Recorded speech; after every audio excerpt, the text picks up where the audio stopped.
Hey you guys, this is Rachel from Wild Village Farm. My friends call me Shelly. You are more than welcome to do that as well. It's easier to say. I've probably made this video at least 10 times and deleted it. I want to start with our workbook. My Grow Workbook has been on the market for almost 2 months now, and I have been able to sell some in person and then sell some on Amazon. And no, you don't have to have the book to be able to go through these videos. It's helpful. There's a lot of opportunities to write and keep records and documentation, but it's not necessary. I want you to learn and I want you to grow. Part of the reason I've redone this is we are in fall, almost winter, and my garden is not pretty. I want to welcome you to what I like to call the good enough for now garden. We moved in here, officially moved in July of this year, but last year was when we purchased the property and started working on renovations. And this was all I was allowed. This is 800 square feet of garden space, plus putting in a temporary coop and chicken run. And so my goal with you guys, I wanted everything to be perfect, which is why I've started this video over 10 times. And my reality is, even in the classes that I teach here, nothing's perfect. I can teach you ideal, but I also can teach you real life. And I have found that is more usable, more useful in the long run. And so that's what I want to give to you guys, is just real life teaching and ways for you guys to grow where you are. Not everybody's going to have a whole lot of money to put in their garden, but it doesn't require much. Your plants don't really care how pretty it is. You will, and you'll get there, but I want to teach you guys how to build your garden the way that you want to do it so that you can grow in this coming season. Now's the time to start planning. Hi you guys, welcome to section 1 of my Grow Workbook.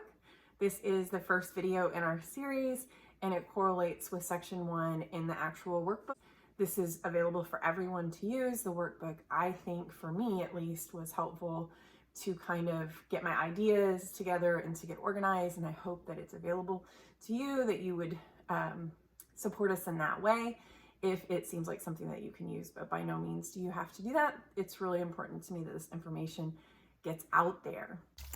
Grab a cup of coffee, grab some tea, a big thing of water, something to snack on as we go along, and I ask you questions and you work through your design. One of my favorite YouTubers is Jessica Sowers on Roots and Refuge Farm. And one of the things that I love about her is just that genuine desire and yearning for learning. And I feel that in my soul whenever she talks about just the excitement that comes in learning. And her favorite phrase, or at least the one that captured my heart, was turning your waiting room into a classroom. And I never had a name for it in the past, and I realized over the years, depending on my living situation, whether it was an apartment or whether it was a house in a subdivision or in the city, or whether it was our farm, that's what I've been doing. And I just highly recommend that. I think that is the best advice I could give to anyone, especially someone who's living in a place that they feel like, I just can't do anything here. This is the time where you learn. This is the time where you learn to cook. This is the time where you learn to grow. This is the time where you do research, find mentors, find resources, ask questions. So while that's like a broad homesteading idea, for me, that goes right back to the garden. When I lived in an apartment, the best place for our garden was our balcony or the window. We had a big sliding door. We could put some plants inside that would grow inside that window. So you are not by any means limited where you are. It's just a decision to get your brain into a point where you say, okay, this is how I'm going to learn in this season. And then from there, the next season, right now is data collection, data gathering. So I plan to teach you different ways to garden. It's always going to depend on where you live. It's always going to depend on your climate and your soil, but it also is going to depend on you. You're going to have to make some decisions to dig a little deeper, search a little harder, and realize that not all growing situations are the same. And the best thing that you can do is ask questions. So we're going to go over a lot of questions. Design my growing space, section 1. This section has multiple pages like this. I don't know if you can see that. For notes, but also it's little dots everywhere, and the dots are for you to be able to design your garden space, draw your garden space, maybe map out the space that you're looking at. And I want you on the very first page of that to walk through where you're at and figure out what are all the possibilities. So as we're discussing building your garden design, I want you to think of, what is your goal? Is your goal to grow something beautiful? Is your goal to grow food? Is your goal to have a place to go that is restful? I kind of want all of it for you. And so as you're thinking about design, I'm going to ask you guys questions. I'm going to pose some questions. Feel free to write those down. You can write those down here in section 1 on the notes, or you can go a little further in if there's more other places that you feel like you need to keep that. But I just want you to consider this. What is the purpose? Why am I wanting to be here to learn how to grow? So as you're walking, go to if you have a front porch, is there space? What is the sunlight there on that space? Some people live in apartments. So do you have a patio, a balcony? Do you have a good window? Where are opportunities for you to put plants? So that could be something to grow to eat, splashes of color with flowers, or just plants like variegated plants or very colorful plants.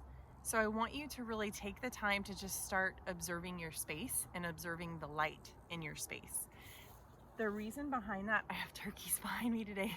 The reason you're gonna do that is one of the most important parts and components of your garden is going to be sunlight. For some plants, too much sunlight is a death sentence. And for other plants, not enough sunlight is a death sentence, or you'll have a smaller plant that just will not thrive in that setting. And the whole point, I want you to set yourself up to have to do as little work as possible, and for your garden or your growing area to thrive and to be successful. Are you going to make mistakes? Yes. Are you going to learn? Yes. That's the end goal. Is it's not really failing, it's just figuring out what doesn't work in that space. And so I want to give you the tools to get where you want to be. But understand that part of being a gardener is trial and error. There is a lot of that. Hopefully you'll be able to glean many pearls of wisdom from these videos though, and start off on the right foot. I don't believe in black thumbs. I don't believe that you touch something and it just naturally dies. It's that every single plant has its own characteristics and its own likes and dislikes. It's kind of like humans. Different people thrive in different settings and with different amounts of interaction and different amounts of nutrition and sunlight.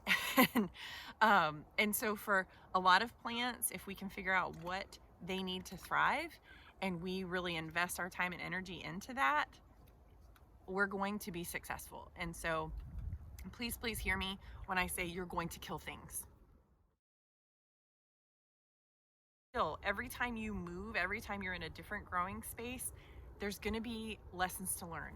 The pests may be different. The sunlight may be different. You're going to figure out your grow spaces. And so that's what this first part is. It's called design, but it's also observe and identify. I want you to be looking for where is the best place for me to grow.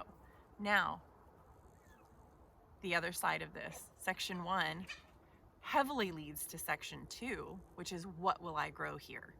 If you are planning on growing things like lettuces or basil or herbs, they may not need to be in that direct sunlight, especially if you're in places, Central Texas right now, from about 7:30 a.m. to 7:30 p.m. We're starting to have shorter days.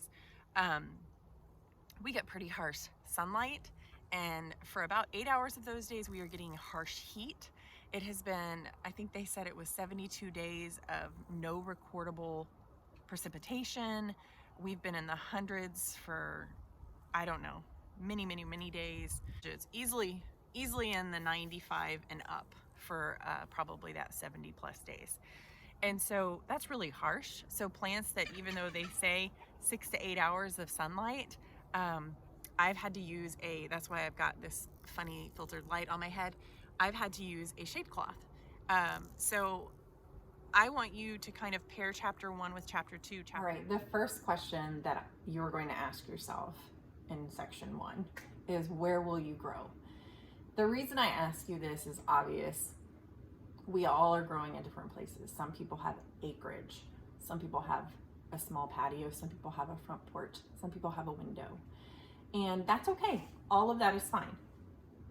But you have to start out with, where will I grow? Before you can ask, what will I grow? Things to look for, especially if you're trying to have a vegetable garden, if you're trying to grow food and a lot of flowers, not all, but a lot, look for sunlight. Look at the different areas throughout the day. For most vegetables, you're going to need at least 6 hours of full sunlight. This does not have to be 6 continuous hours. Look for every opportunity to grow. Don't forget to check out the light on the patio, the porch, and the windowsills. In some cities where growing spaces are scarce, gardeners have even taken to the rooftops. Be creative, but still safe, and know local restrictions and regulations.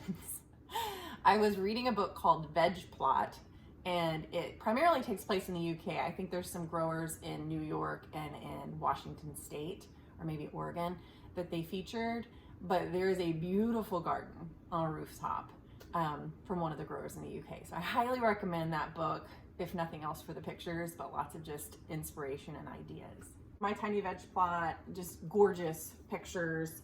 This was put together by Leah Leendertz.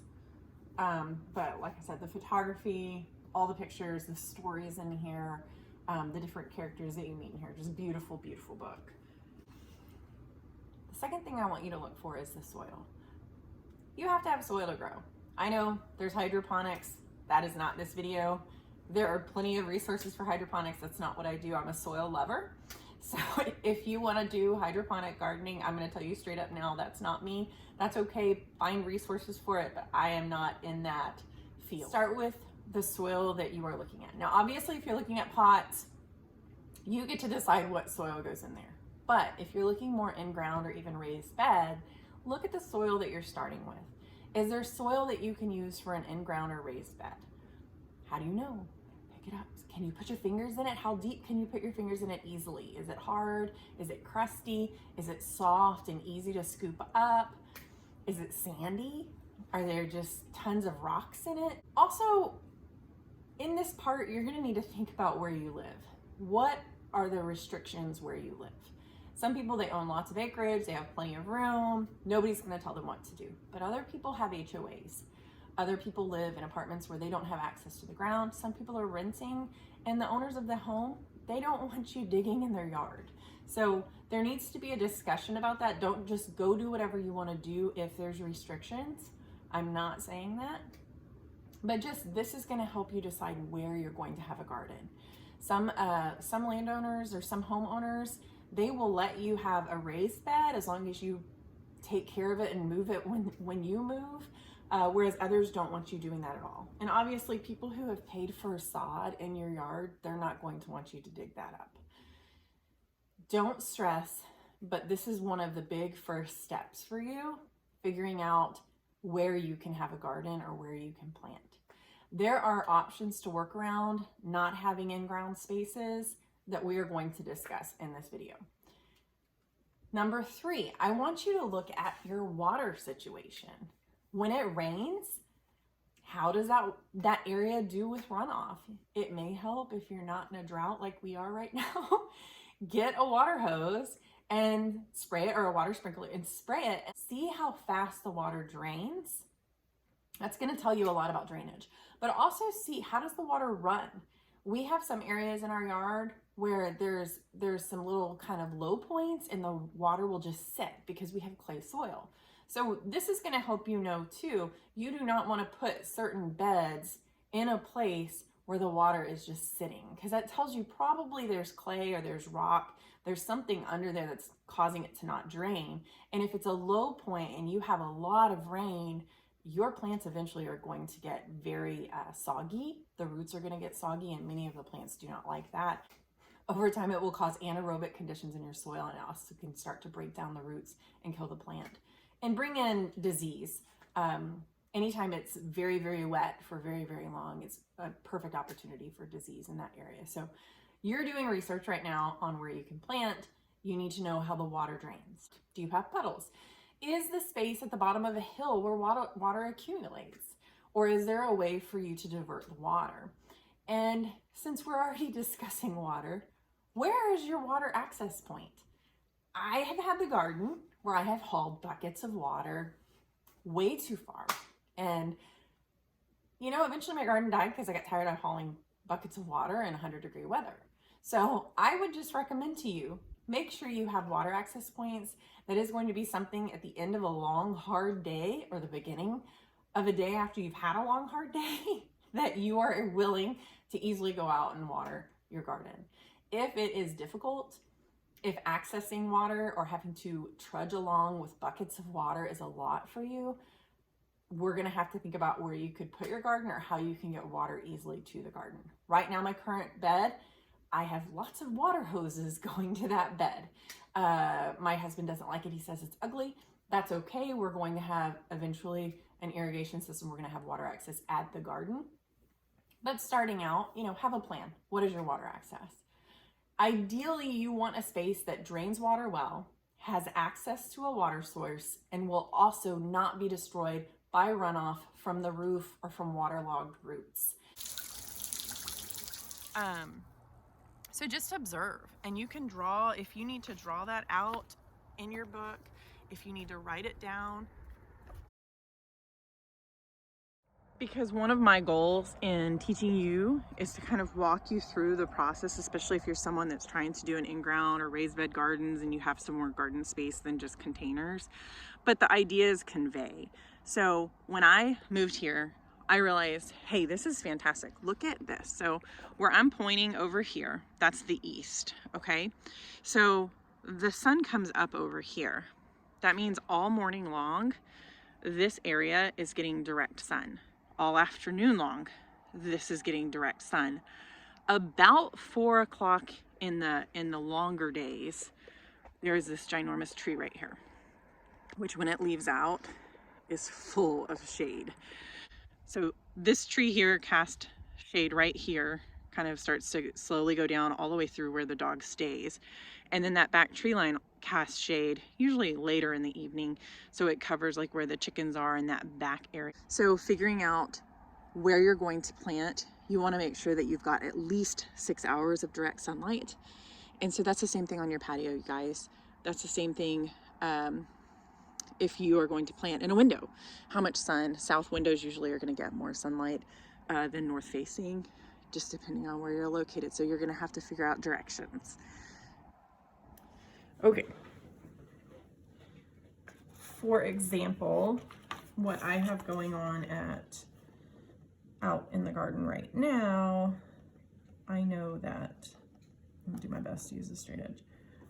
And you guys use your creativity to the extent that you want. If you want to measure the length, like I went out there, I didn't have a measuring tape, but I measured, I walked it. So my recommendation would be to walk that, figure out how many of your feet it takes to make up 1 foot or 2 foot or 3 foot. And that will help mathematically if you're trying to transition that from the garden space to your paper. Otherwise, just use some kind of measuring tape. To be a little more accurate, I know that my growing space out there right now is a big rectangle. So if I'm just trying to get an idea of where the sun falls, right? I can just do this. Now, if I'm wanting, those little dots are supposed to help me stay mostly on line. One thing that I know is this area gets sun all day, but right about here, we'll start to get shade in the late afternoon, and then a little bit later than that, this will get shade because there's woods over here. There's a big tree over here that gives that shadow plus the house. So for the sunniest things, this is where I'm gonna want to really note this is greater than 8 hours all year.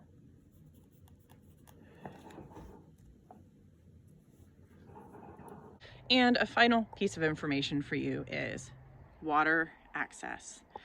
One year I was carrying buckets out to our garden, buckets of water. I was strong, but you guys, it's 110 degrees in the middle of the summer. How do you think I feel carrying buckets multiple times? Eventually you don't want to do it anymore. So the reason I'm showing you this is my water spigot. This is my access point right now. We have water hoses that go all the way down. I use that same water hose. There's one that goes off to the right that feeds the chickens, and then I can unhook there, and then I have one that stays in the garden and I hook in from the side, and that one waters the entire garden. Now that works right now. That's 800 square feet. When this garden is bigger, this is not ideal. What is going to be ideal is us having our own water access point within the garden, and that is in the plans, and then also having a water access point where we move the chickens so they have their own water access. Then I'm not doing all this running. You only have so many hours in the day, and for me, that's one more thing that makes this more efficient. If you have a green stalk, which I do on my porch, I have a water hose. Let me take you back over here. This second water hose actually runs across the front porch and it goes to the green stalk. So that makes that really, really easy. My water access point, can you see this? My water access point is right here, because right now everything's running from hoses. And what I do is I have a hose in my garden. So I have a hose that runs from the house and connects here. And then I have a hose in the garden that can go wherever I want it to be. So my first overall picture is going to be that. You don't have to do it this way. This is suggestive of ways to do this if you're having a hard time figuring out what to do.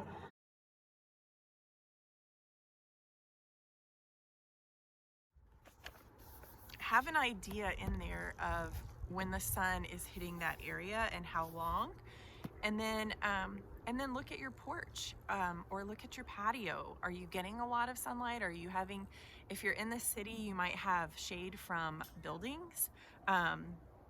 Even people who live in the city, maybe in the suburbs or in a neighborhood, you may have a lot of trees. So just really be observant and identify where you have sun and what that sun looks like.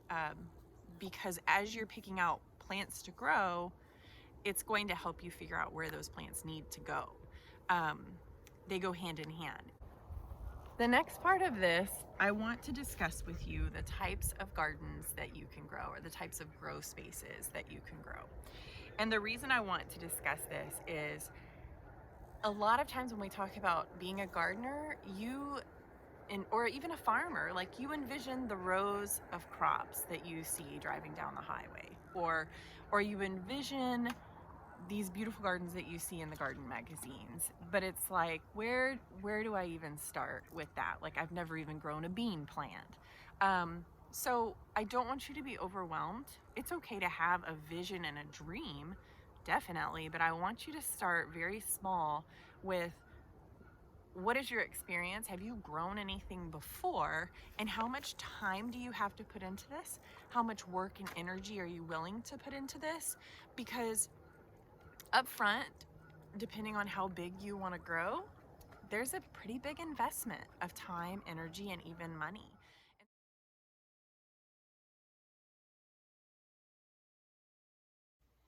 There are many types of garden spaces. I'm going to give you a very broad, general view of what we're going to talk about today.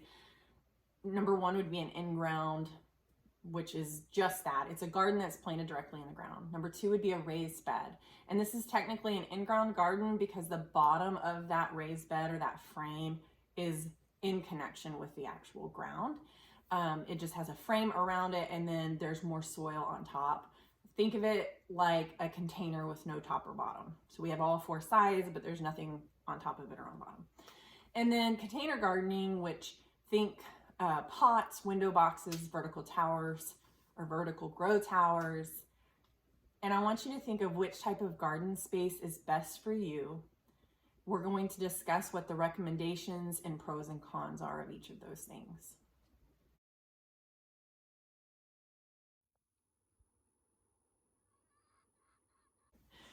I'm going to start by speaking about raised beds. Raised beds, if you think about in-ground beds, you have soil. Raised beds is some kind of frame. I've seen the metal, I think Vigo makes the metal ones, or even Epic Gardening. I can't remember what he calls his, but he's got some just beautiful metal rings basically, and they can be different heights. And then the soil is filled in. All the microbes, all the life, all the bacteria and critters that are in the soil have direct contact in the soil that you put into those raised beds. So that is part of what will keep that soil alive and feeding plants. For the raised beds, I'd like to review the pros. The main one being you have more control over the soil, the water, the spacing. This raised bed in general improves soil structure and porosity, drainage of excess moisture.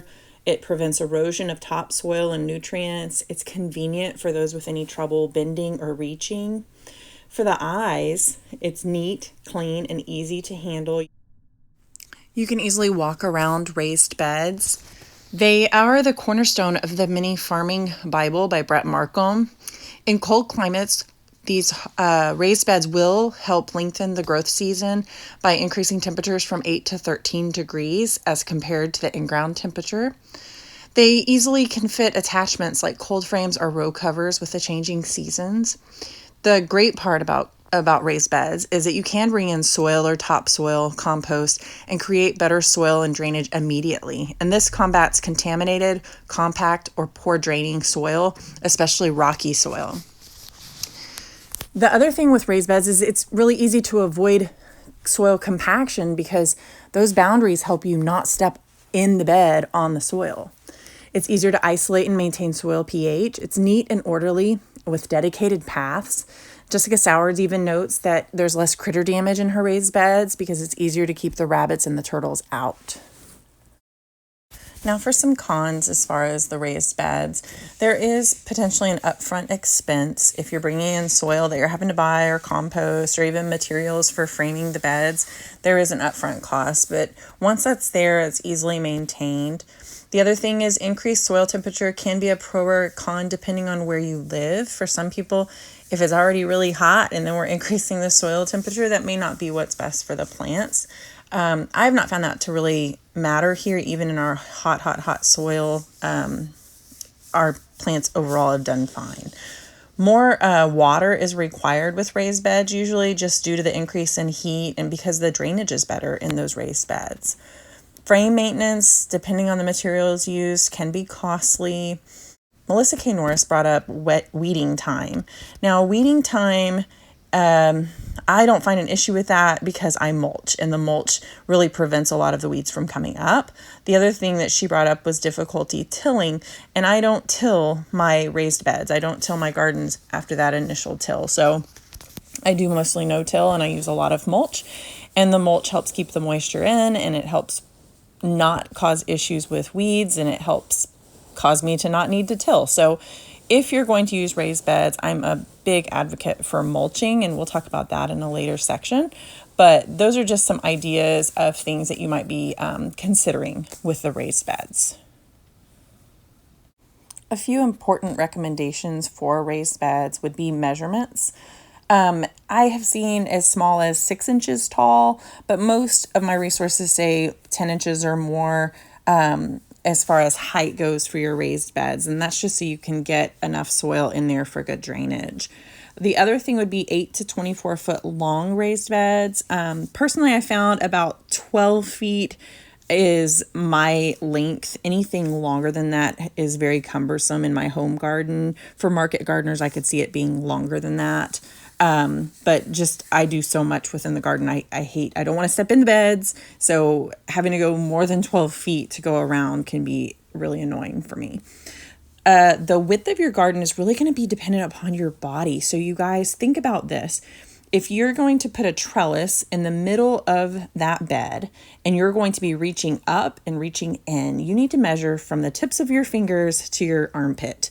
to where you could comfortably reach and pick your vegetables or your fruits without having to stand in the garden bed. So normally about 3 to 4 feet wide. Most of us can reach about 2 feet in.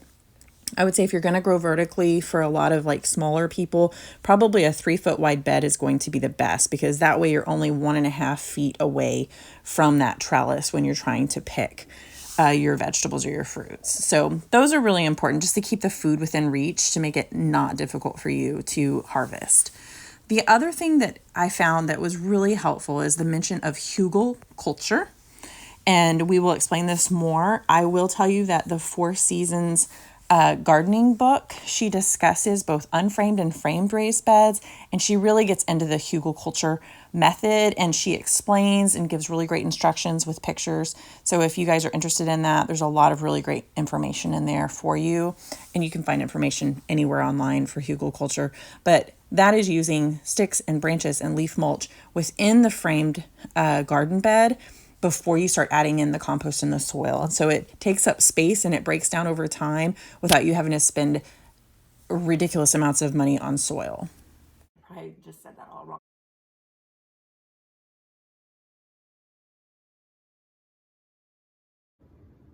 If you're using lumber, you can use an outdoor latex paint, but never use oil-based paint in the garden. If concerned for chemicals, you may line the frame, not the ground. So remember, the bottom is open. You may line around the frame with a 6 milliliter BPA-free plastic liner that can be any length.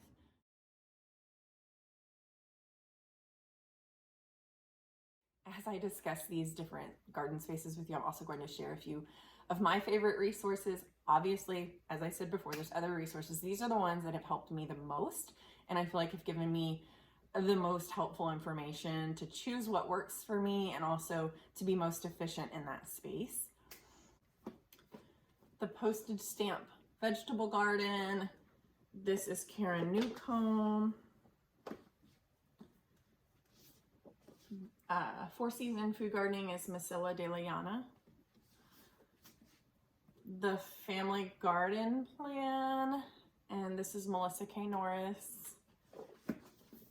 And then the Mini Farming Bible, and that's Brett L. Markham. I want you to consider a few things. So ask yourself these questions.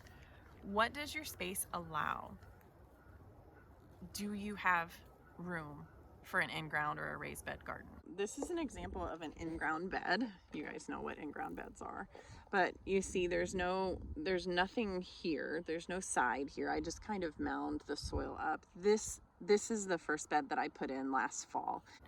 And it doesn't need to be a lot of room. You can grow quite a bit in a 3x3 or a 4x4 square foot space. The okra is another in-ground raised bed. Do you own your house? Do you own your land? Because in some rental agreements, you need to talk to the owners of the house what is allowed. Some places don't want you digging up the sod that they've laid in the backyard or the front yard. Some people, if you're in an HOA, maybe you're not allowed to have gardens in the front yard. I have a friend, they live in a neighborhood, the HOA doesn't even allow raised beds. Like, they're not allowed. I think she can grow stuff in pots. And so those are questions that you're going to have to ask and figure out with where you live. Everyone's in a different situation with that as well. Raised bed where we put in sticks and branches and leaf mulch, and then we put in a bunch of compost and soil, and then I've come back and put the grass down as mulch. This is our pepper and eggplant bed right now. And you see, I mean, these beds warm up sooner than the in-ground beds. That is one of the pros of it. My water source, I've got drip irrigation, soaker hoses in all of the beds.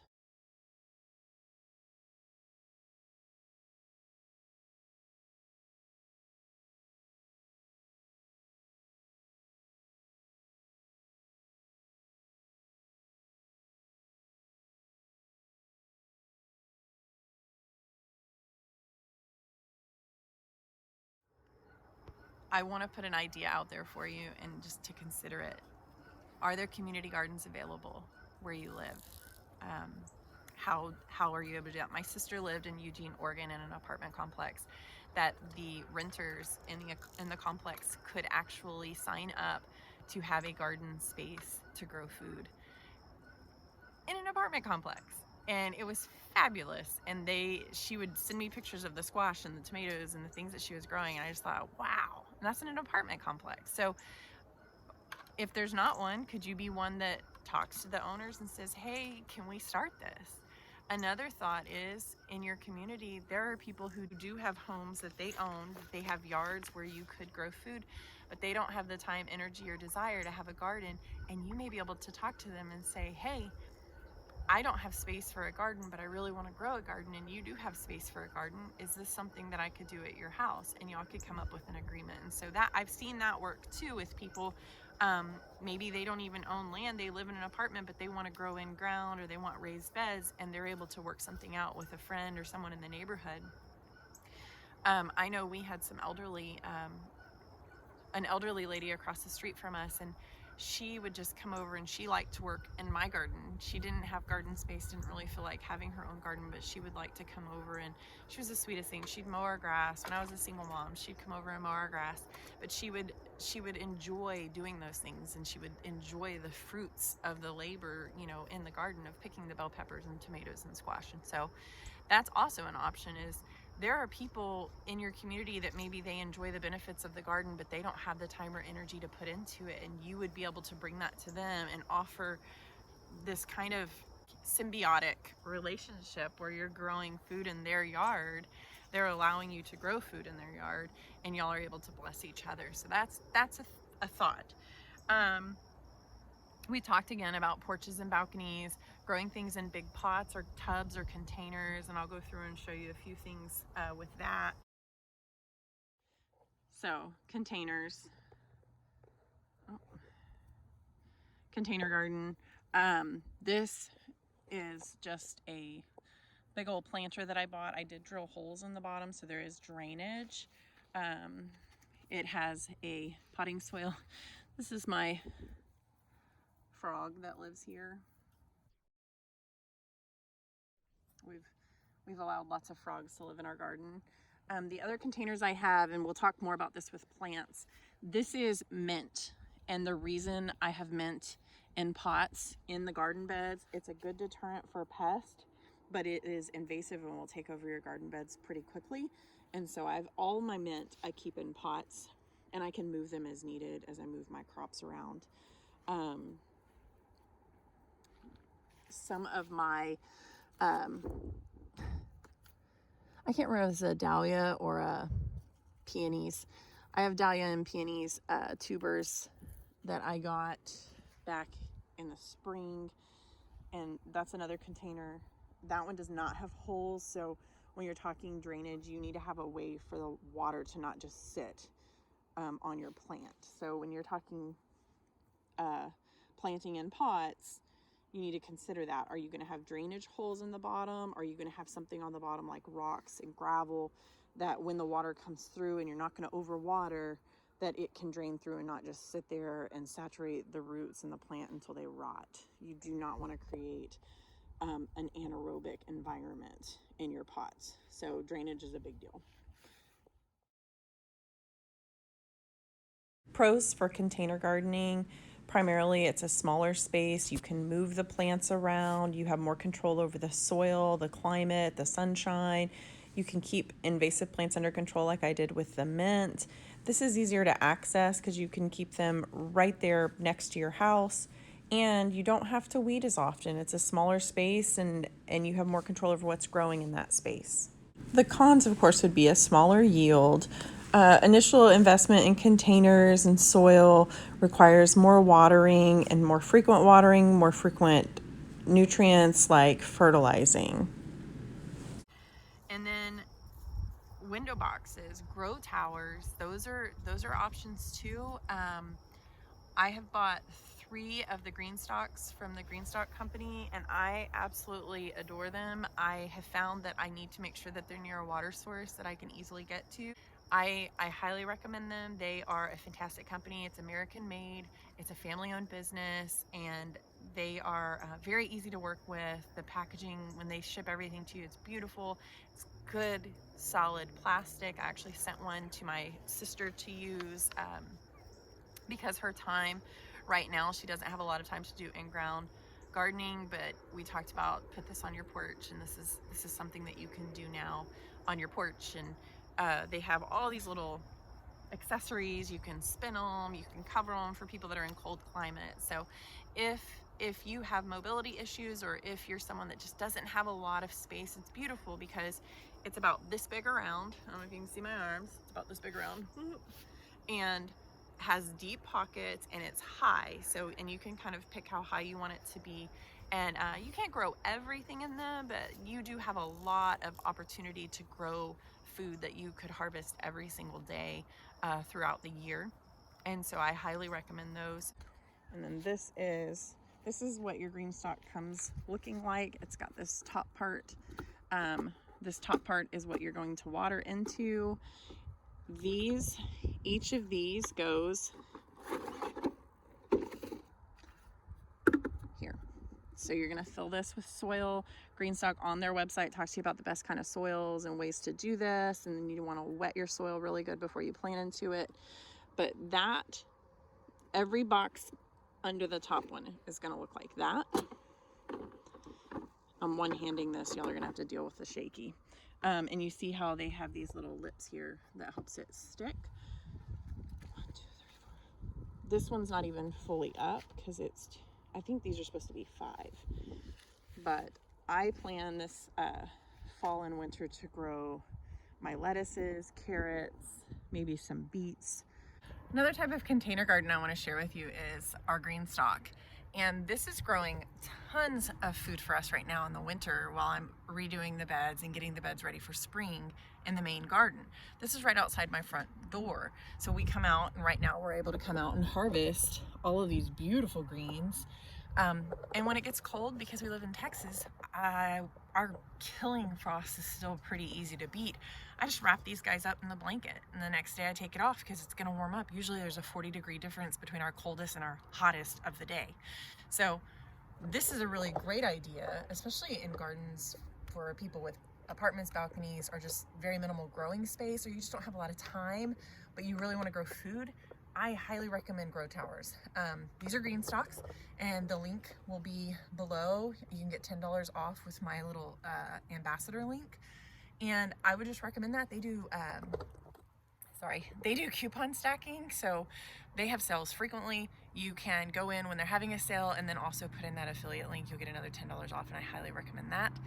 And that would help you guys just cut down on costs with the initial investment. There are some specifics. They give really great information, and they have videos, they have typed information on how you can do your green stalk, the type of soil, the type of fertilizer, how often you fertilize, how often you water, and the type of plants that do best in this. There are tons and tons of what they call midget plants that you can use in something like a green stalk. So right now, my other green stalk, I did not get midget plants. I have a head of broccoli growing out of my other green stalk right now, just because I wanted to experiment with it and see how it would work. I'll show that to you right now. There she is. So as you can see, these are cauliflower. They don't seem like they're doing quite as well, but the bugs the last few months have just tormented them. My lettuce is going to seed right here. That's more my fault. But I do have this one just beautiful broccoli stalk. I think I only put one broccoli in here. I think I mostly put cauliflower. No, there's another one. There's another one. So you can do a lot of things. The kale has done really, really well in here. So I would definitely recommend the kale, and I'll do that again. My broccoli, other than this, my broccoli's done better out in the main garden. So I'll probably next year just stick with the main garden. But just some parts of gardening is just for the fun of it. Is going, hey, I wonder what would happen if. And here we have it. We can grow a broccoli in a green stalk. But this brings me to the next section, which is pros and cons of each. One is, can you even have that type of garden where you live? That's always going to be, you've got to figure that out. 2, raised bed and in-ground gardens with the soil being alive, you've got plants that are constantly getting fed from the soil. If you're doing a good job of feeding the soil will do a good job of feeding the plants. And so they're a little bit different in that aspect. You'll have worms come in, you'll have all different sorts of little microorganisms and life coming in. Pots and the grow towers and window boxes, you're gonna have more of a sterile environment. Sometimes with pots, if they've got holes to the ground, I'll see some microorganisms come up, some worms, but a lot of times you're not gonna see as much life in that soil, and you're gonna have to do a little more work at keeping it hydrated. They don't hold moisture the way that the in-ground and the raised beds do, and they also need fertilized. So it's either a liquid fertilizer or adding some little, I call it side dressing, some amendments to the top, but eventually you do that, it's eventually going to be pouring out the sides. So really a liquid fertilizer, and then making sure, I mean, in Texas, I've got to water my potted plants once or twice a day, just depending on where they are and which ones. It's going to be a question of your time. It could be quite intense, but it's not necessarily a problem either. You can put it on a timer. You can automate it if you need to. I remember one of my friends, she and her husband both were ER doctors, and they had babies, and it just got to a point they loved growing food on their patio. They had everything in pots, but what they did was he set up a watering system, a little drip irrigation system, and it's just these little pipes that would go across and drip individually into each pot, and it was on a timer, and that was like, they didn't have to worry about it. It was taken care of. It was on a automated watering system, and it took care of everything for them, and they could just go out and enjoy the harvest. And so I think they were still having to fertilize once a week. That's not automated, but once a week versus having to water twice a day and fertilize once a week is not the same. So you have options there. You're not just stuck if you feel like, oh, I don't want to do that every day. It's okay, you don't have to. There's options. But I do want to warn you, there is also this grounding that comes from walking out and touching something that is alive and green and watering it and nurturing it and just spending that time outside in nature. It draws you. And so you may want that. And so there is nothing wrong with going out and watering once a day. My mornings, typically when I'm home, involve taking care of all of these animals, and then coming into the garden, and I try to water a third to a half of the bed every day, just so that I can kind of make sure everything is staying hydrated, especially in the summer.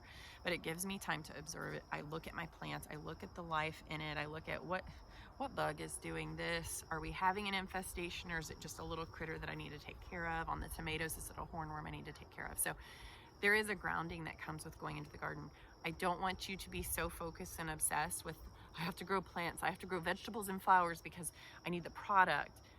There is also this grounding that comes with just being in the garden. And so I want you guys to consider that too.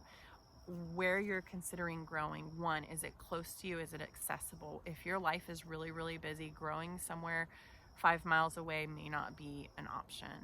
If you have babies, a new baby, or if you work a hard job and you're in school, whatever season you're in, this is the beautiful thing about seasons of the garden.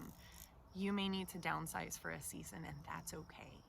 When we first moved here last fall, we knew we were moving here. We had started renovations on the house. I planted one long bed. And I did that on purpose because I wanted to start cultivating this soil and getting this soil ready to grow in the spring. When we bought this property last year, I had a plan that all of this, from here, from this tree, all the way over to that tree line, was going to be garden. But what I was able to do, because it was already fenced in, roughly fenced in with cattle panels and T-posts, was this 800 square foot garden here in the middle. So on the right side, that is where we had the dog and the turkeys. Now the turkeys are gone. I want to move that completely. We are going to start our garden line here. So I have put in little blackberry canes here. So my plan is all of this grass that you see right here, we ran the meat birds across it. we're going to come in with compost. I am going to till this ground one time because it is compacted clay. And then we're going to extend that fence out, and it is actually going to move to this side of the blackberry bushes so that we have blackberries within the confines of our garden. You can see where the chickens are. And I'm gonna move us over there a little bit closer so I can show you that. Point of reference here to the right, that's the blackberry canes. For now, I'm going to leave these stumps. At some point, we may remove them. Sparkles. I am not in any hurry to remove them, so it's fine. The chickens have been over here working at scratching. Hi, buddy. Showing off. They have been fertilizing for us. The ducks have been fertilizing. So all of this area, my plan, his plan is to be really loud. My plan is to move these guys over here. We were going to put a cow over here. We've decided not to do that. And so all of this, we're going to end up bringing in compost. I don't have enough compost or topsoil to put in over here. So we will extend the bed through where these guys have been. And then back over here, you can see where the coops are. We're going to go behind that garden space and push that fence back. And so why am I telling you this? Well, here's the deal, guys. And I said this at my last class. How do you eat an elephant? You eat an elephant one bite at a time. And we were moving, and we had a lot in this last season, and I still wanted a garden. I still wanted to start getting the soil ready. And you can grow a lot of food in 800 square feet. Now, what I did was I started with one long bed last fall. And then in the spring, I brought in my raised beds here. So I put those in, and then we added the arch. And then I've slowly been going along the perimeters because I have this really great trellis and putting in beds to the point that now that garden space is fully complete. There are beds lining the entire perimeter. You can kind of see it when I do this. And then you've got the raised beds. And so what you can do, even if you have a large growing space, but you are not in a season to grow, I want you to start looking at where you can grow, and don't be afraid to dream big.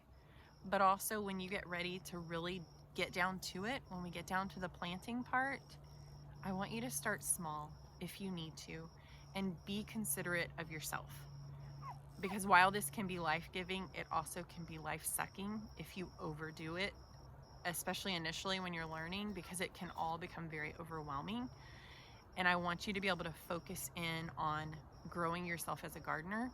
And that starts sometimes with figuring out, this is the season I'm in, and this is what I can handle.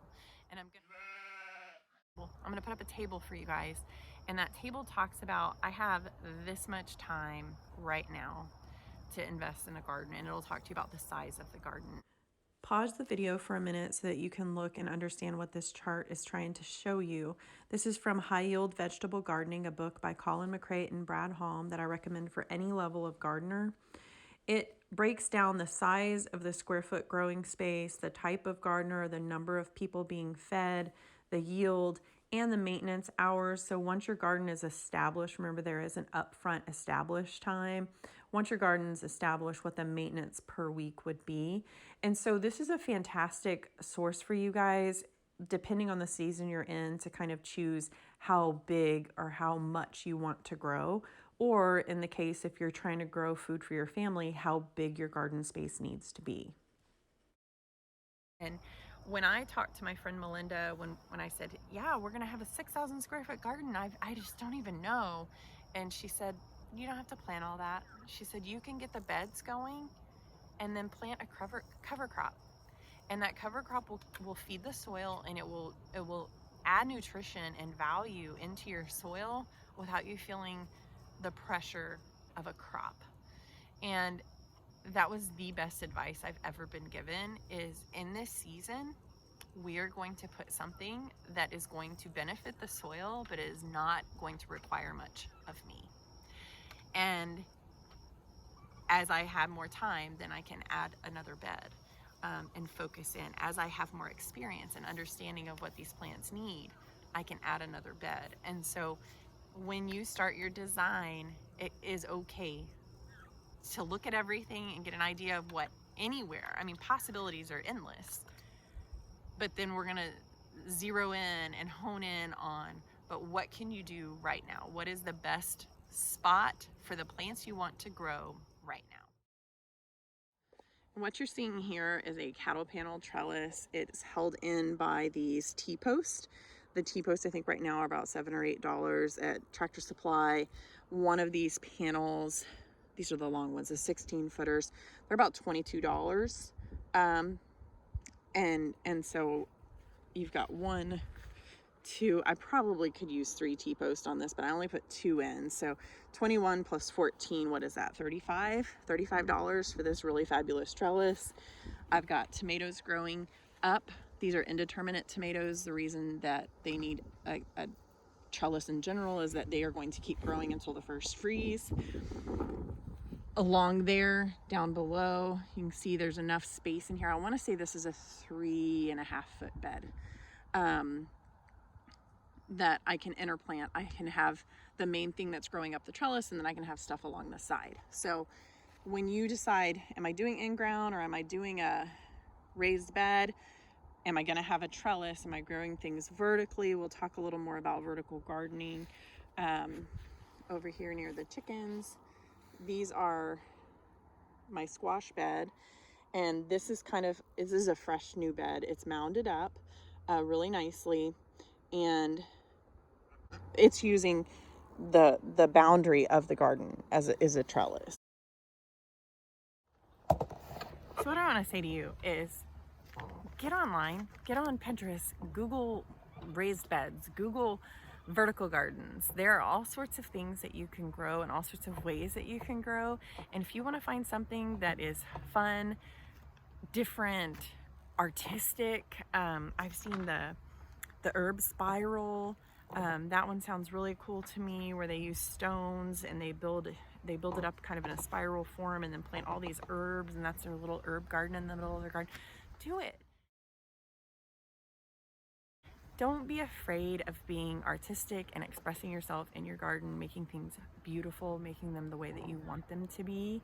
I'm going to show you my teepee trellis, just because that was something that was growing sweet peas on it earlier in the year, and green beans and things like that just really are eye-catching and bring beauty. Those things are the things that when you've had a bad day and you walk out here and see that and see how beautiful and vibrant it is, it just calms you. It's good for you. So